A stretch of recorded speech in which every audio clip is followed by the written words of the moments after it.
Media మిత్రులకు నమస్కారం. నా పేరు కాంపెల్ కనకేష్ పటేల్. నేను గత 12 సంవత్సరాలుగా బీఆర్ఎస్ పార్టీలో పనిచేస్తున్నాను. 2020లో కోఆపరేటివ్ సొసైటీగా వైస్ చైర్మన్గా ఎలక్ట్ అయ్యి ప్రస్తుతం ఆ పదవిలో కొనసాగుతున్నాను. గత 12 సంవత్సరాల కాలంలో 10 ఏళ్ళు బీఆర్ఎస్ పార్టీ అధికారంలో ఉంది. గత 2.5 సంవత్సరాలుగా ప్రతిపక్ష పార్టీగా కొనసాగుతున్న టైంలో ప్రజా సంక్షేమ కార్యక్రమాలు ఏదైతే అధికార పార్టీ చేయలేకపోతుందో వాటిని నిలదీస్తూ ప్రజల్లోకి వెళ్తున్నాము. ఈ క్రమంలో గత 2.5 సంవత్సరాల కాలంగా మా కొత్తగూడెం నియోజకవర్గంలో మాకు నాయకులు లేక, మార్గ నిర్దేశాలు చేసేవాళ్ళు లేక చాలా ఇబ్బందులకు గురవుతున్నాము.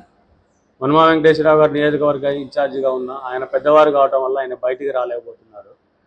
ఈ క్రమంలో ఈ విషయం మీద అధిష్టానానికి ఎన్నిసార్లు అధిష్టానం దృష్టికి తీసుకెళ్ళినా కానీ వాళ్ళ ఇన్ఛార్జిని మార్చకపోవటం, ఏదన్నా మాలాంటి వాళ్ళు ముందలబడి అధికార పార్టీని నిలదీసే కార్యక్రమాలు, ప్రజల కోసం చేయాల్సినటువంటి కార్యక్రమాలు చేస్తుంటే మా దాంట్లోనే కొంతమంది కార్యకర్తల్ని మాకు సంబంధం లేకుండా చేస్తున్నారు, నియోజకవర్గానికి ఇన్ఛార్జికి సంబంధం లేకుండా చేస్తున్నారు, వెనక్కి పిలవటం, కార్యక్రమాలు చేయకుండా అడ్డుతగలడం చేస్తున్నారు.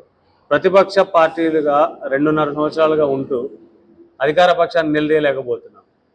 ప్రతిపక్ష పాత్ర కొత్తగూడెం నియోజకవర్గంలో జీరో. అధికార పార్టీ చేస్తున్న ప్రజా వ్యతిరేక విధానాలని ప్రశ్నించలేనప్పుడు ప్రతిపక్ష పార్టీలో కొనసాగటం మంచి ఉద్దేశం కాదనే ఆలోచనతో బీఆర్ఎస్ పార్టీ ప్రాథమిక సభ్యత్వానికి, అలాగే ఇతర బీఆర్ఎస్ పార్టీలో ఏమన్నా పదవులు ఉంటే వాటన్నిటికీ రాజీనామా చేయదలుచుకున్నాను. ఈరోజు ఈ రాజీనామా లెటర్ను మా పార్టీ అధ్యక్షులు కేసీఆర్ గారికి పంపించడం జరిగింది. అలాగే వర్కింగ్ ప్రెసిడెంట్ కేటీఆర్ గారికి, రాజ్యసభ సభ్యులు వద్దిరాజు రవిచంద్ర గారికి, మా జిల్లా అధ్యక్షుడు రేఖాకాంతరావు గారికి పోస్ట్ ద్వారా పంపించాము. ఈ రోజు నుంచి బీఆర్ఎస్ పార్టీ క్రియాశీలక సభ్యత్వానికి, బీఆర్ఎస్ పార్టీలో ఉన్న పదవులన్నిటికీ రాజీనామా చేస్తున్నాను. ప్రస్తుతం కొన్ని రోజులు రాజకీయాలకు దూరంగా ఉందామనే ఉద్దేశంతో ఈ నిర్ణయం తీసుకోవడం జరిగింది.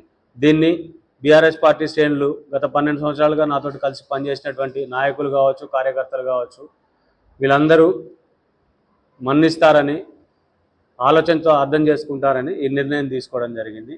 Thank you friends.